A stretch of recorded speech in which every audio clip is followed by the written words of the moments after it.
Hello! Hi! నమస్తే. Welcome to hit TV. నేను మీ host పండు. ఈరోజు మనతో పాటు దాసరి విజ్ఞాన్ గారు ఉన్నారు. ఆయనతో మాట్లాడి మరిన్ని విషయాలు తెలుసుకుందాం. హాయ్ అన్న. నమస్తే. అన్న ఇప్పుడు 'బిగ్ బాస్' స్ట్రోమ్ అంటే వైల్డ్ స్ట్రోమ్ వచ్చిన దగ్గర నుంచి అంటే 'బిగ్ బాస్' ఇక్కడి దాకా ఉన్న 'బిగ్ బాస్' ఒక రేంజ్‌కెళ్ళింది. బికాస్ ఆఫ్ అలెక్కా చిట్టి పికిల్స్ రమ్య, దివ్యల మాధవి ఈవిడ వల్ల. అంటే ఇప్పుడు ఏమన్నా ఛాన్స్ ఏమన్నా ఉంటదా? ఏం అంటే ఛాన్స్? ఛాన్స్ అంటే ఇప్పటిదాకా 'బిగ్ బాస్' ఫుల్ నెగెటివ్‌గా నడిచింది. ఇప్పుడేమన్నా హైప్ అయ్యే ఛాన్స్ ఏమన్నా ఉందా? మనం మాట్లాడుకుంటున్నాం అంటేనే పాజిటివ్ కదా. హ్మ్. మొన్నటి వరకు చప్పగా ఉంటుంది. ఉంది. లాస్ట్ ఆ శ్రీజ వెళ్ళేంత వరకు అమ్మో అనుకున్నాం. హ్మ్. బయటికి వెళ్ళిపోయింది. ఇంకా కొత్త వాళ్ళు ఎవరు వస్తుంటే ఫైర్ స్ట్రోమ్ వైల్డ్ గా అలా లేచింది వైల్డ్ కార్డ్స్ తో. హ్మ్. అండ్ అలాగే చిట్టి పికిల్స్ వస్తుంది అని ఏదో లేపారు కానీ వచ్చిన తర్వాత ఏమీ లేదు అక్కడ మ్యాటర్. నా పవన్ తో కూర్చొని కాసేపు వాడికి ఏందో పూసింది. అంటే నీ సలహా కోసమే వాడున్నట్టు, నువ్వు సలహా ఇవ్వకపోతే ఆ అబ్బాయి జీవితం ఏమైపోద్దు అన్నట్టు, నువ్విచ్చే సలహా వారే ఆ పిల్లోడు కప్పు గెలిచినట్టుగా ఏదేదో మాట్లాడేసావు. లైట్ అంటే కెరీర్ మీద ఫోకస్ పెట్టని చెప్పింది ఆ పిల్లోడికి. సింపుల్ గా చెప్పాలి అంటే అందరికి సజెషన్స్ ఇస్తుంది. ప్రతి ఒక్కరికి అవసరం లేదు కదా. ఎవడాట వాళ్ళు ఆడుకుంటే బెటర్. మాధురి గారి విషయానికి వస్తే కంటెంట్ జనరేట్ చేస్తుంది. కంటెంట్ కోసం ఏం చేయట్లా. నిన్నటి ప్రాంక్ అంటే ఇట్స్ ఓకేలే.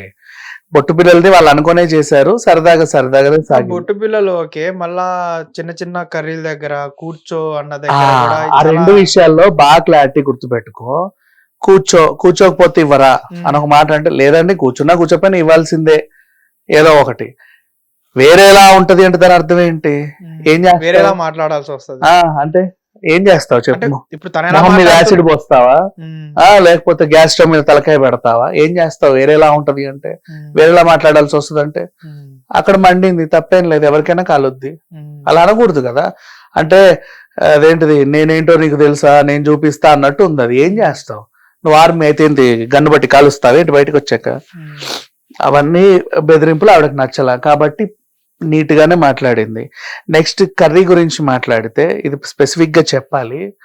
అంత అతి చేయాల్సిన అవసరం లేదు. ఆవిడ వల్ల నీ కర్రీ పూర్తిగా అయిపోవడమో నెంబర్ 1, లేదా తన చేతులు పెట్టి వేసుకుంటే నీకేమన్నా ఇబ్బందో, లేదా ఎక్కువ పోషన్ తింటే ఇంక అందరికి వస్తుందో రాదో అన్న ఉంటే మాట్లాడొచ్చు. వచ్చావు, ఇది ఎవరు తిన్నారు? మాధురి తినింది. మేడం మీరు ఎగ్ దోశతో పాటు కర్రీ తిన్నారా? అవునమ్మా ఇంత తిన్నాను. ఓకే, నెక్స్ట్ టైం తినాలనుకున్నప్పుడు ఒకసారి అడగండి ప్లీజ్ అంటే మేము ఒక రూల్ పెట్టుకున్నాం. అయ్యో పర్లేదమ్మా అడుగుతా, అంతటితో అయిపోతుంది.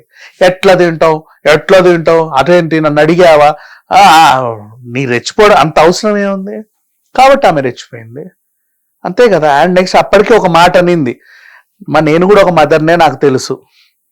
ఇన్నాఫ్ అక్కడితో అది ఆన్సర్ వచ్చేసింది అక్కడ నీకు. అయినా సరే నువ్వు ఎట్లా వేసుకుంటావు ఏంటది? నువ్వు ఒక ఇదిలా మీద పడిపోతే నిన్నేం అనకూడదా? ఇక్కడ ఏంటంటే మీకు చాలా విషయాల్లో గుర్తుపెట్టుకో. బయట ఎక్కడైనా సరే, not only Bigg Boss house, అరిచే వాళ్ళది కనిపిస్తా ఉంటది కానీ వాళ్ళని గిల్లే వాళ్ళకి తెలియదు. ఎవరికి గిల్లేసి ఊరుకుంటారు సినిమా. వీళ్ళు అరుస్తుంటే మనకు వాళ్ళదే తప్ప అనిపిస్తుంది. ఇక్కడ జరిగింది అదే. అంత రెచ్చిపోవాల్సిన అవసరం లేదు. షీజ్ ఎ మదర్ అని చెప్పింది. వేసుకుంది కూడా ఒక స్పూనే. పోనీ అది కూడా చేయి పెట్టేసుకుంటే నువ్వేమన్నాను, ఆమె ఏమన్నా అందులో పడితేను, ఇంకేమన్నా పోనీ వేసుకొని వదిలేస్తాను అయినా సరే యాక్సెప్టబుల్. నీకు వద్దనుకున్నప్పుడు ఎందుకు వేసుకున్నావని. ఇవన్నీ కాకుండా తను తినింది, కూర్చుంది, ఒక ఎగ్గు దోశమ్మా ఇంత కర్రీ జస్ట్ ఏదో నంచుకోవడానికి బాగుంది కదా అని ఒక స్పూన్ వేసుకుంది. అది రూల్ అని అప్పటి వరకు ఆమెకు తెలియదు. నువ్వు రెచ్చిపోయి మీద పడి కరిచేంత వరకు తెలియదు ఆమెకి. సరే నువ్వు కరిచేసావు, కరిచిన తర్వాత అయినా సరే నువ్వు అర్థం చేసుకోవాలి కదా ఆమె చెప్పేది. అయినప్పటికీ కూడా లేదు, నీ వాదన నీది అసలు ఏంటి? వాట్ ఈస్ దిస్ మీద పడిపోతున్నావు. కంటెంట్ కోసం నువ్వు క్రియేట్ చేస్తున్నావు. తింటా లేకపోతే లేదు సావండి అని ఆవిడనింది. అంటే తిండి మీద విరక్తి కలిగించేలా చేయకూడదు కదా మనిషికి. అదొక హౌస్, వాళ్ళందరికీ తెలుసు హౌస్ హార్మోని ఎలా మెయింటైన్ చేయాలనేది. కామనర్ గా నువ్వు బయట నుంచి వచ్చావు, నీకు తెలియదు. షూటింగ్ వాళ్ళందరూ సర్దుకుంటారు. అండ్ దివ్యల మాదిరికి షూటింగ్ ఎక్స్పీరియన్స్ లేకపోయినా ఓ టైప్ ఆఫ్ కామనరే అయినప్పటికీ జర్నీ ఎక్స్పీరియన్స్ చాలా ఉంది. చాలా జర్నీస్ చేసింది కదా. మనం ఏదైనా జర్నీస్కి వెళ్ళినప్పుడు ఇంత ఉంటే అందరం సర్దుకొని తింటాం. ప్రజెంట్ ఈ ముద్దతో ఆకలి ఆపుకోను, దాహం తీర్చుకోను. ఒక బాటిల్ వాటర్ ఉంటే అందరం కొంచెం తాగుతాం. ఒకడే మొత్తం తాగేసి దాహం చేయడం. సింపుల్ తాగేసి దగ్గరలో నెక్స్ట్ ఎక్కడైనా ఆగినప్పుడు మనస్ఫూర్తిగా అన్ని తిందాం అనుకుంటారు, అందరికి న్యాయం చేస్తాం. షూటింగ్ వాళ్ళు కూడా అలాగే సర్దుకుంటారు, వాళ్ళకి అలవాటు. జర్నీస్ చేసే వాళ్ళకి కూడా వాళ్ళకి అది అలవాటు. నువ్వు ఎక్కడి నుంచో వచ్చి ఎందుకు వచ్చావో తెలియదు, ఇట్లాంటివన్నీ చేయకూడదు. ఆ పిల్లదే తప్పు. ఊరికే ఊరికే ఊరికే అవతలని అంటే ఇష్యూ ఉన్నా లేకున్నా దాన్ని ఇంత చేసి అంత చేసి మాట్లాడాల్సిన అవసరం లేదు. నోర్లు అందరికీ ఉన్నాయి, నీ ఒకదానికే లేవు కదా, లేస్తాయి. అట్లా రెచ్చగొట్టకూడదు. ఇంకొకటి ఇప్పుడు అలేఖ్య చిట్టి పికిల్స్ రమ్య, ఈ అమ్మాయి అసలు బిగ్ బాస్ హౌస్ లోకి వచ్చిన దగ్గర నుంచి వాళ్ళని ఇలా ఉండు అలా ఉండు, నువ్వు ఇది మార్చుకో, అవసరమా అనిపిస్తుంది బయట వాళ్ళందరూ. అది ఏంటో ఈ పిల్లని అందరికి సలహాలు ఇవ్వడానికే పంపినట్టుంది. వీకెండ్ లో నాగార్జున సార్ ఎలాగో చెప్తాడమ్మా అన్ని, మధ్యలో నువ్వు సలహాలు ఇవ్వాల్సిన అవసరం లేదు. ఆ పిల్ల ఏదైనా బయట స్ట్రాంగే, అంత నెగిటివిటీని నువ్వు ఎదుర్కొన్నావంటే నువ్వు picture strong, I accept that. వస్తున్నప్పుడు కూడా యాక్చువల్గా చూడు, అప్పటిదాకా పడిపోయిన టీఆర్పీ నువ్వు వస్తున్నావనే లేసింది. అంటే నువ్వు దానికి తగ్గట్టు ఏదో ఇరగదీస్తావేమో అనుకుంటే ఏమీ లేదు అక్కడ. సంథింగ్ ఏదో సోగా వెళ్ళిపోతుంది. బట్ ఈ వీకెండ్ ఎవడు ఎలిమినేట్ అవుతాడు అంటే ఇనఫ్ అబ్బా. పిల్లోడు రామ్ రాథోడ్ ఇప్పుడు 7 weeks అయిందా? అవును, చాలే, 6 weeks అయింది. చాలు ఇనఫ్. నేనేమి ఇవ్వట్లా కంటెంట్. మనము ఆ అగ్ని పరీక్షను తరమడానికే మనకి ఇంతకాలం పట్టింది, అవునా? ఆ పిల్లోడి వల్ల ఏం లేదు. వచ్చినందుకు 7 weeks అంటే మహామహులు ఉన్నారు ఈ పాత సీజన్స్ లో. 6 weeks 7 weeks మహామహులు ఉన్నారు. ఈ పిల్లోడు ఏం చేయట్లా. నామినేషన్ లో నువ్వు వాళ్ళ దగ్గరికి వెళ్ళి గిల్లితే తప్ప నీ మీద పడి అరవాడు. మామూలుగా కంటెంట్ ఏం లేదు, టాస్క్ లేదో ఆడాలి కాబట్టి ఆడుతున్నాడు అంతే. But it's okay enough. వచ్చినందుకు నీ ఒక పాట ద్వారా నీకు వచ్చిన సెలబ్రిటీనెస్ ఇనఫ్. అలాగే ఇంకోటి చూసుకుంటే బయట బాగా ట్రోల్ చేస్తున్నారు.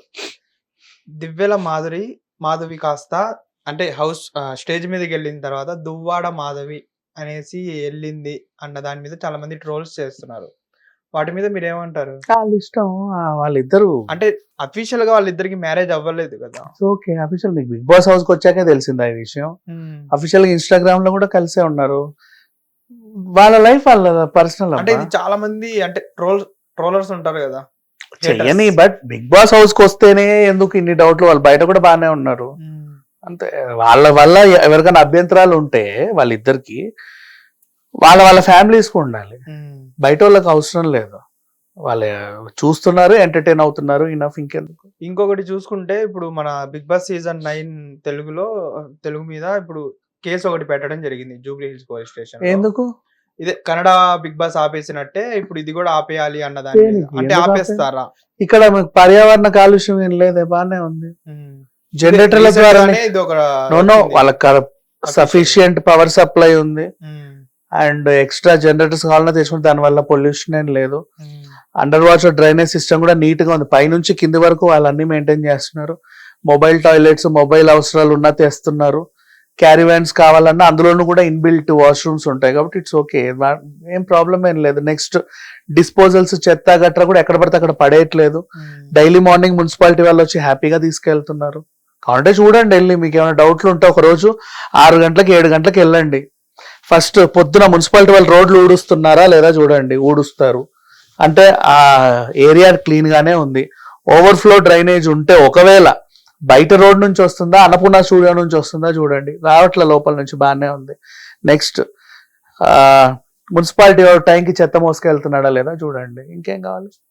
బాగానే ఉంది. Annapurna studio is well organised, దాంట్లో ప్రాబ్లం ఏం లేదు. కేసు పెట్టినోడు 1-2 సార్లు ఆలోచించుకోవాలి, కానీ అక్కడైతే ప్రాబ్లమ్స్ ఏం లేవు. ఓకే అన్న, thank you. Hit TV app, ఇందులో short news, live news, entertainment shows, movies, digital magazines తో పాటు మీ జిల్లా వార్తలను కూడా ఫ్రీగా చూడొచ్చు. ఇంకెందుకు ఆలస్యం? వెంటనే హిట్ టీవీ యాప్ ని డౌన్లోడ్ చేసుకుని ఫ్రీగా ఎంటర్టైన్మెంట్ పొందండి. Hit TV app. Hit TV app. Please download hit TV app. Hit TV app ని ఫ్రీగా డౌన్లోడ్ చేసుకుని ఎంజాయ్ చేయండి. మీకు నచ్చిన ఎంటర్టైన్మెంట్ కోసం హిట్ టీవీ యాప్ ని ఫ్రీగా డౌన్లోడ్ చేసుకుని ఎంజాయ్ చేయండి. హిట్ టీవీ యాప్ ని డౌన్లోడ్ చేసుకుని ఆస్వాదించండి, ఆశీర్వదించండి. ఇంతమంది సెలబ్రిటీలు హిట్ టీవీ యాప్ ని డౌన్లోడ్ చేసుకోండి అని చెప్తున్నారంటే ఎంత మంచి యాప్ ఆలోచించండి. అమెరికా అమెరికా అమెరికా అమెరికాలో చదవాలనుకునే వాళ్ళకి విశ్వసనీయమైన పేరు మన శౌర్య కన్సల్టెన్సీ. UK లో 1 year masters, UK లో 1 year masters, 2 years work permit up to 5 years visa. Contact Saurya Consultancy. Contact 89851 89851.